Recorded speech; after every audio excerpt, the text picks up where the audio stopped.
ঠাকুরের আতুল চরণে প্রণাম জানিয়ে, আরাধ্যা জগৎজননী বড় মায়ের আতুল চরণে প্রণাম জানিয়ে, পরম পূজ্য পাদবর্দার চরণে প্রণাম জানিয়ে, পূজনীয় আচার্যদেবের চরণে প্রণাম জানিয়ে সকলকে আমার আনন্দিত জয়গুরু বলে আলোচনা প্রসঙ্গে সপ্তম খণ্ডে 27শে পৌষ 1352 সাল শুক্রবার শ্রী ঠাকুর সন্ধ্যায় মাতৃমন্দির বারান্দায় শোভা আলো করে বসে আছেন। সকলে মহানন্দে ঘিরে বসে আছেন তাকে। মধুময়ের সান্নিধ্যে জীবনের তিক্ততা ও গ্লানির তপনন্দন করছেন। সতুদা, স্পেন্সারদা, হাউসারম্যানদা, বীরেন্দা প্রভৃতি শ্রী ঠাকুরের সঙ্গে নানা বিষয়ে আলোচনা করছেন। শ্রী ঠাকুর সহজ লীলায়িত ভঙ্গিতে প্রশ্নাদির উত্তর দিয়ে চলেছেন, আর সকলেই তা আগ্রহ ভরে শুনছেন। কথা প্রসঙ্গে শ্রী ঠাকুর বলছেন, প্রতিলোম বিবাহ হলে সন্তান সন্ততি মুরগির মতো অবস্থা হয়। একটাকে কাটলে আরেকটা মনে করে ওকে কাটলে তাতে আমার কি।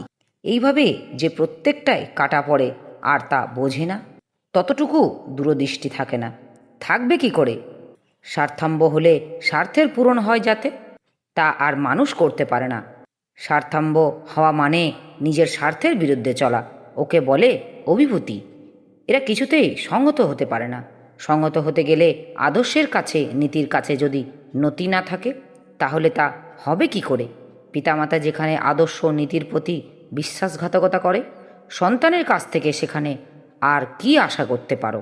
ওদের গঠনই হয় সত্তা বিরোধী রকমে, তাই চেষ্টা করেও ওদের ভালো করা যায় না। ভালো করার মতো ধাতু না থাকলে ভালো করবে কাকে? ওদের ভালো তো করাই যায় না, বরং ওদের সান্নিধ্যে সৎ যারা, তাদেরও অধোগতি অনিবার্য হয়ে ওঠে। তাই শাস্ত্র সমাজ ওদের বাহ্যজাতি করে রেখেছে। এটা যে ঘৃণা বা বিদ্বেষপ্রসূত তা নয় কো, আত্মরক্ষার জন্য এই বিধান। এতখানি কড়াকড়ি যদি না থাকতো, তবে সব গোলাম ঘণ্ট হয়ে যেত, সাচ্চা মাল একটাও খুঁজে পাওয়া যেত না। আজকাল গোড়ামির বিরুদ্ধে জিহাদ শুরু হয়েছে, কিন্তু আদর্শনিষ্ঠ গোড়ামির প্রয়োজন যে কতখানি, তা বলে শেষ করা যায় না। মনু বলেছেন, যত্র তেত্তে পরিধ্বংসা জায়ন্তে বর্ণ দুশাখা রাষ্ট্রী কৈয় স তদ্রাষ্ট্রং ক্ষিপ্রমেব বিনাশাতে। আমাদের সমাজ ও শাস্ত্র প্রতিলোমকেই যেমন প্রতিরোধ করেছে, অনুলোমকেও তেমনি উৎসাহিত করেছে। অনুলোমে হয় হায়নার মতো, আর একটা গায়ে হাত দিলে আর সবগুলি ছুটে আসে তার প্রতিবিধান করতে। স্পেন্সারদা, উৎকৃষ্ট সংস্কার নিকৃষ্ট সংস্কার বুঝবো কী করে?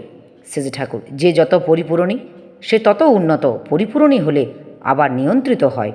স্পেন্সারদা, কে ঠিক করবে? শ্রী ঠাকুর, মানুষই ঠিক করবে।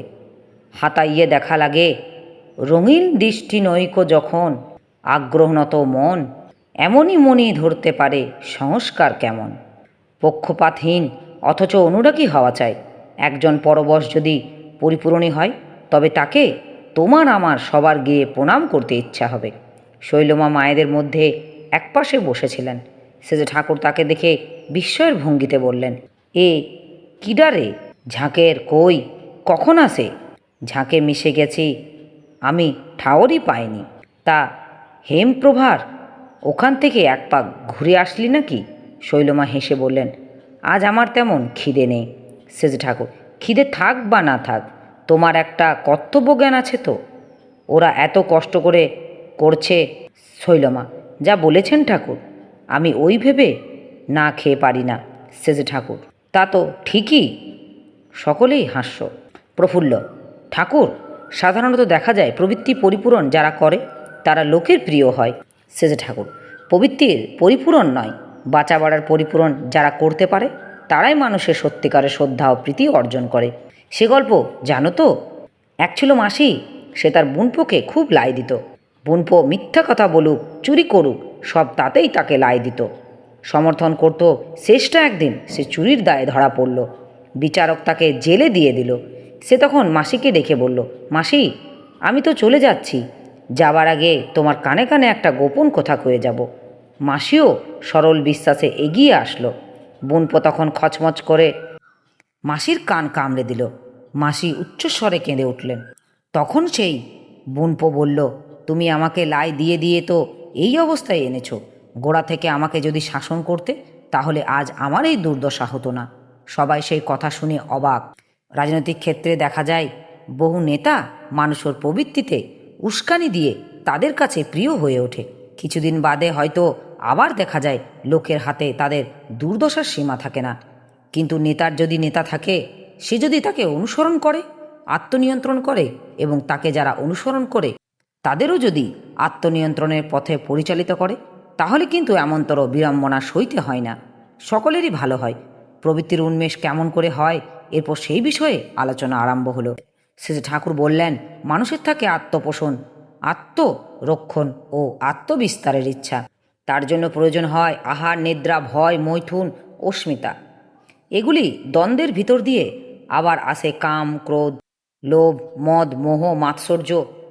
আত্মপোষণ ও আত্মরক্ষণ ও আত্মবিশ্বাস, অর্থাৎ অন্য কথায় বাঁচা বাড়ার সঙ্গে প্রবৃত্তিগুলির যতক্ষণ সঙ্গতি থাকে ততক্ষণ সেগুলি দোষের কিছু নয়। কিন্তু দোষের ব্যাপার হয়ে পড়ে যদি আমরা সেগুলির দ্বারা অভিভূত হয়ে পড়ি। স্পেন্সারদার কাছে সব ইংরেজিতে তর্জমা করে বলা হচ্ছে। স্পেন্সারদা সব বুঝে নিতে চেষ্টা করছেন। তিনি জিজ্ঞাসা করলেন, অভিভূতি কেমন করে হয়? সেজে ঠাকুর, প্রবৃত্তিগুলি যদি সার্থকভাবে সুনিয়ন্ত্রিত না হয়, তবে সত্তা এক এক সময় এক একটা প্রবৃত্তির দ্বারা রঞ্জিত হয়, অভিভূত হয়, আচ্ছন্ন হয়। যখন সত্তা যেভাবে আনত হয়, তখন তুমি সেই মানুষ হয়ে ওঠো। আরও একটা ছাড়াই হয়তো আরেকজন হয়ে গেলে।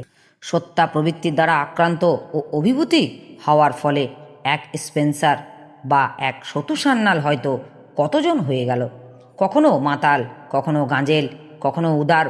প্রবৃত্তির অভিভূতি হলে নিজের উপর আর নিজের কোনো অধিকার থাকে না। প্রবৃত্তি আমাদের চালিয়ে নিয়ে বেড়ায়। আবার ইষ্টের জন্য না হলে ভালোই হোক মন্দই হোক, সবই অভিভূতি। একজন হয়তো নিজের খেয়াল মতো পরোপকার করে বেড়াচ্ছে, ও ওই রকমই প্রবৃত্তি, অভিভূতি। ভালো করতে যে মন্দ করছে কিনা তা আর ভেবে দেখে না। পারিপার্শ্বিকের সংঘাতের মন যখন যেমন বলে তেমনি করে, ব্যক্তিত্ব বিচ্ছিন্ন হয়ে পড়ে। ছাড়াই প্রবৃত্তিগুলিকে উত্তেজিত করে। ছাড়া আসার আগে পর্যন্ত প্রবৃত্তি বোধ করা যায় না, কিন্তু প্রবৃত্তি যখন পেয়ে বসে তখন ঘাড়ে ধরে নিজেদের কাজ হাসিল করিয়ে নিতে চায়। তাই অদীক্ষিত অবস্থার রেহাই নেই। প্রবৃত্তির তরেই সঙ্গে তখন বুঝবে কে? আত্মসমর্পণেই চাই যাকে বলি আমরা দ্বিজত্ব। বাইবেলে আছে পুনরায় জাত বলে। স্পেন্সারদা, গুরুকে ভালোবাসলেই তো হলো, দীক্ষার প্রয়োজন কি? সেজে ঠাকুর, সব ব্যাপারেই লৌকিক গ্রহণ চাই। নারী পুরুষের মধ্যে ভালোবাসা যতই থাক না কেন, যদি তারা বিয়ে না করে তাহলে কিন্তু একে অন্যকে সওয়া বওয়ার বুদ্ধি আসে না। আবার দীক্ষার ভিতর দিয়ে কায়দাটা জানা যায়, যাতে করে গুরুর উপর ভালোবাসাটা বৃদ্ধি পায়। এমন সময় প্রমোদ আসলেন। সেজে ঠাকুর স্পেন্সারদাকে জিজ্ঞাসা করলেন, তুমি খেজুরের রস খেয়েছো? স্পেন্সারদা, একদিন খেয়েছি, ভালো, গুড় আরও ভালো। সেজে ঠাকুর প্রমোদদাকে বললেন, আপনি ওদের রস গুড় দুইয়েই ভালো করে খাওয়াইয়ে দেবেন। একটু পরে আত্মপ্রসাদের সঙ্গে বললেন, আমাদের দেশ গরিব হলে কি হবে, ঐশ্বর্য কিন্তু কম নেই স্পেন্সারদা। ভারতবর্ষ তথা বাংলা সত্যই উপভোগ্য স্থান। সেজে ঠাকুর, তাই তো কত কবি এর স্তুতি করে গেছেন। এই দেশের কথা যত ভাবি আমারও অন্তর স্তুতিতে ভরে ওঠে। পাবনা থেকে আগত এক ভদ্রলোকের সঙ্গে সদাচার সম্পর্কে কথা বলতে বলতে শেষে ঠাকুর বললেন, প্রস্রাব করে জল নেওয়ার প্রয়োজনীয়তাটা সম্পর্কে আমার প্রথম বিশেষ করে খেয়াল হয় কলকাতায়। 7টা সিফিলিসের রোগী দেখলাম। তাদের সিফিলিস হয়েছে সিফিলিস রোগের হাতে জল খেয়ে। জলের মধ্যে খারাপ কিছু থাকলেও অনেক সময় প্রস্রাবে সেটা বের করে দিতে চায়। জল না নিলে ওই দূষিত প্রস্রাবটা লেগে থাকে। তারপর যদি কোনো কারণে ওই স্থানে ছাল যায়, তবে ওই দূষিত জিনিসটা রক্তের সঙ্গে মিশে সিফিলিস হবার সম্ভাবনা থাকে। ভদ্রলোক বললেন, আমরা তো অত ভাবি না সেজে ঠাকুর, সবটাই আমাদের ভাবনার মধ্যে আসে না বলেই তো যারা আমাদের জন্য ভেবে আচার নিয়ম ঠিক করে দিয়ে গেছেন, তাদের নির্দেশ মতো চলা ভালো। আমার এই আলোচনা প্রসঙ্গে কিছু ভুল ত্রুটি হয়ে থাকলে আপনারা আমায় ক্ষমা করবেন। উপস্থিত দাদা, ভাই, বোন, মায়েদের আমার আনন্দিত জয় গুরু।